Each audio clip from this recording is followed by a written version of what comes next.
Hello friends, I am Aprati. Welcome back to our channel plants space. आज हम आपसे French marigold की दो वैरायटी शेयर करेंगे, लेकिन उससे पहले फ्रेंच मैरीगोल्ड के सीड्स कलेक्ट करेंगे, क्योंकि हमारे एक व्यूअर का काफ़ी समय पहले कमेंट था कि आप मैरीगोल्ड के सीड्स कलेक्ट करना शेयर कीजिए। तो अब हमारे फ्रेंच मैरीगोल्ड के सीड्स बन चुके हैं और ये लगभग जनवरी से फ्लावर्स दे रहे हैं। जो मैरीगोल्ड होता है वो एक सीजनल फ्लावरिंग प्लांट है। लगभग 2 से 3 महीने ही ये फ्लावर्स देता है और फिर इसके प्लांट्स अपने आप ख़त्म हो जाते हैं और फिर सीड से न्यू प्लांट्स ग्रो करने होते हैं। तो इन फ्रेंच मैरीगोल्ड ने हमें काफ़ी अच्छे फ्लावर्स दिए, जो कि हमने सीड से ही ग्रो किए थे और अब इनका सीज़न जा रहा है। स्टार्टिंग में यानी न्यू प्लांट्स में आप सीड्स ना बनने दें और सूखे फूलों को कट करते रहें। लेकिन जैसे अगर आपने सर्दियों में प्लांट्स ग्रो किए हैं तो लगभग फरवरी लास्ट से या मार्च से आप इसमें सीड्स बना सकते हैं। तो ये जो फ्लावर्स हैं ये हमने कट नहीं किए थे और अब इनमें काफ़ी सारे सीड्स बन चुके हैं और प्लांट का टाइम भी ख़त्म हो चुका है। तो अब कोई परेशानी नहीं है। इन सीड से आप दोबारा से प्लांट्स ग्रो कर सकते हैं बहुत आसानी से।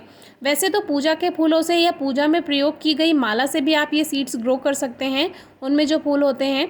लेकिन जो प्लांट से सीड्स तैयार होते हैं वो हेल्दी होते हैं और अच्छे तरह से बन चुके होते हैं, मैच्योर होते हैं, तो ईजिली जर्मिनेट हो जाते हैं। तो ये सीड्स हमने पहले कलेक्ट किए थे और अब कुछ सीड्स इसमें रह गए हैं। जैसे कि ये जो प्लांट है तो इनमें ये जो सूखे फूल हैं इनसे सीड्स बन चुके हैं। अब इनको कट करना बहुत आसान होता है। ये इजीली आपके हाथ में इस तरह से जैसे ही आप इनको टच करेंगे ये टूट जाते हैं और फिर आप इनको स्टोर कर सकते हैं। स्टोर करने से पहले कुछ दिन इनको खुला रखा रहने दीजिए, लगभग 10 से 15 दिन, और फिर आप किसी भी पॉली बैग में छोटे से या किसी पेपर बैग में आप इसको रख सकते हैं। छोटे छोटे पेपर बैग्स बना लीजिए या किसी आप छोटे छोटे जो कंटेनर्स होते हैं उनमें भी इनको रख सकते हैं। हमारे काफ़ी व्यूअर्स को ये पता होगा, लेकिन कुछ व्यूअर्स के कमेंट्स हैं तो हर व्यूअर का हमें ध्यान रखना होता है, उनके जो क्वेरीज़ हैं उनके आंसर करने होते हैं। तो इस तरह से जो हमारे व्यूअर्स नहीं जानते हैं वो इजीली प्लांट से काफ़ी सारे सीड्स तैयार कर सकते हैं। तो ये तो एक वैरायटी है जो कि आपने स्टार्टिंग में इसके फ्लावर्स देखे, जो पिक्चर हमने शेयर किया है फ़ोटो, तो उसमें बहुत सारा इसने ब्लूमिंग की थी जब इसका सीज़न था। लेकिन अब सीज़न जा रहा है तो अब फ्लावर्स भी ख़त्म हो चुके हैं। तो आप इनको ऐसे के ऐसे ही स्टोर कर सकते हैं या इनको इस तरह से हल्का हल्का सा खोल कर भी आप स्टोर कर सकते हैं। और जब सीज़न आएगा, जैसे कि सर्दियों में बहुत अच्छे मैरीगोल्ड ग्रोथ करता है, अब गर्मियों में जो सीज़न है वो अभी जा चुका है ग्रो करने का, क्योंकि अब तेज़ गर्मियाँ आएंगी और प्लांट ज़्यादा अच्छी ग्रोथ नहीं करते हैं। तो आप रेनी सीज़न से इनके सीड्स ग्रो कीजिएगा। उधर फरवरी से इनके सीड्स ग्रो करने होते हैं और रेनी सीज़न में ग्रो कर सकते हैं और उधर सितंबर अक्टूबर में ग्रो कर सकते हैं। तो ये बिल्कुल सही समय होता है। बहुत तेज़ गर्मियों में आप इनके सीड्स ना ग्रो करें। तो ये है सेकंड वैरायटी, जो कि फर्स्ट वैरायटी ड्वार्फ वैरायटी थी। छोटे पौधे होते हैं, उसमें छोटे छोटे फ्लावर्स आते हैं। और ये है देसी वैरायटी, जो कि देसी फ्रेंच मैरीगोल्ड है।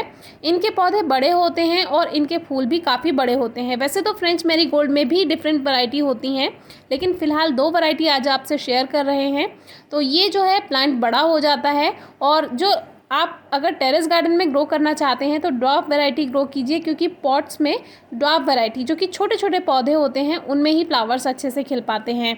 और ज़मीन में इस तरह की देसी वैरायटी आप ग्रो कर सकते हैं जिसमें ज़मीन में बहुत सारे फूल देती है। यहाँ पर ये एक जगह पर लगा हुआ था, लेकिन यहाँ पर सब फूल तोड़कर ले जाते हैं, बाहर लगा हुआ है, इसलिए इसमें बहुत अच्छी ग्रोथ नहीं है। तो अब जैसे कि अप्रैल चल रहा है, तो जब भी मैरीगोल्ड के सीड्स ग्रो करने हो तो अब आप रेनी सीजन में यानी जून के बाद से सीड्स ग्रो कीजिएगा, आपको काफ़ी अच्छा रिजल्ट मिलेगा।